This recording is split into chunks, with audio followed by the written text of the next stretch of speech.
without discipline is disorder. അടുത്തിരിക്കുന്ന ആളുടെ ദേഹത്ത് മുട്ടൽ, ആളെ ഡിസ്റ്റർബ് ചെയ്യാതെ മാക്സിമം ശക്തി കൈയടിക്കാം. 1 2 1 2 3 അടിക്കാം. 1 2 1 2 3 റെഡി. 1 2 3 1 2 1 2 3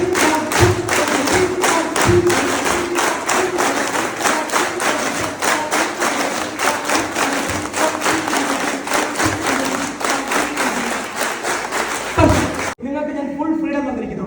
നിങ്ങളുടെ കൈ അടുത്തിരിക്കുന്ന ആളുടെ കൈയിലൂടെ പുറത്തെ ഈ കൈ എതിരായിട്ടാണ് കൊണ്ടുപോകും. നിങ്ങൾ കൊണ്ടുപോകും. ഒരു ലിമിറ്റും ഇല്ല, ഒരു ഡിസിപ്ലിൻ ഇല്ല. നിങ്ങൾ ഓരോ ദിവസം കൈ പിടിച്ചോ. 1 2 1 2 3 ഓക്കെ തുടങ്ങാം. Ready 1 2 3 start. 1 2 3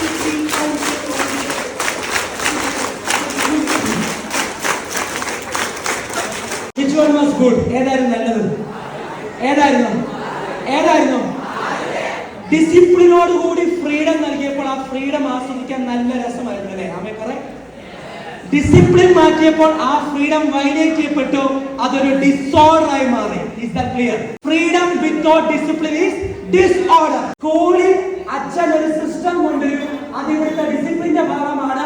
അത് പാലിക്കുക എന്നുള്ളത് നമ്മുടെ എല്ലാവരുടെയും ഉത്തരവാദിത്തമാണ്. ഒന്നുകൂടെ പറയുന്നു, നിങ്ങൾ പട്ടാളത്തിലോ പോലീസിലോ ആണെന്ന് വിചാരിക്കുക. മുടിയാൽ തോന്നിയ പോലെ വരച്ചോണ്ട് വരുമോ? യൂണിഫോം പാൻറ്റാൻ പറ്റിയ സാധനമൊക്കെ വെച്ചിട്ട് ചോർപ്പം പോലെ ആക്കുവോ? ഈ കണവരെങ്കിലും പൊക്കി വെച്ചോണ്ട് നടക്കുമോ? പിന്നെ ജെട്ടിയൊക്കെ കാണിച്ച് ലോകം സ്റ്റാർട്ട് നടക്കുമോ? ആലോചിക്കുക. പട്ടാളക്കാരൻ ജെട്ടിയൊക്കെ കാണിച്ചോണ്ട് VIP കാണിച്ചോണ്ട് നടന്നാൽ പാകിസ്ഥാൻകാരൻ അവിടെ നോക്കിയിട്ട് വീഴ്ത്തില്ലേ? പട്ടാളത്തിന് യൂണിഫോമിൽ പണിയാൻ പറ്റത്തില്ല എങ്കിൽ, മുടിയേൽ പണിയാൻ പറ്റത്തില്ലെങ്കിൽ സെന്റ് ജോസഫ് സ്കൂളിനും പറ്റില്ല.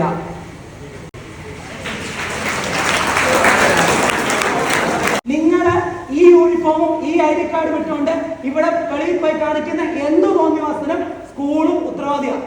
സെന്റ് ജോസഫിന് പച്ചനെ പറയത്തുള്ളൂ. നിങ്ങൾക്കത് ചെയ്യാം, ആ നിയമം മാറ്റാം. നിങ്ങൾ PTA കൂടി നിയമം വേണ്ട എന്ന് തീരുമാനം എടുത്താൽ ചെയ്തു, അല്ലെങ്കിൽ സ്കൂളിൽ നിന്ന് മാറിയ ശേഷം ചെയ്തു. ഇവിടെ നിൽക്കുന്ന അധ്യാപിക ആയിക്കോട്ടെ, അത് അച്ഛൻ ഉൾപ്പെടെ മുഴുവൻ പേര് നിങ്ങൾ ഇൻസ്റ്റിറ്റ്യൂഷന്റെ ഭാഗമാണ്. നിങ്ങൾ എത്ര നന്മ ചെയ്താലും അത് പുറത്തറിയാൻ പാടായിരിക്കും. ഒരൊറ്റ തെറ്റിയാൽ മതി, ലോകം മുഴുവൻ അറിയും.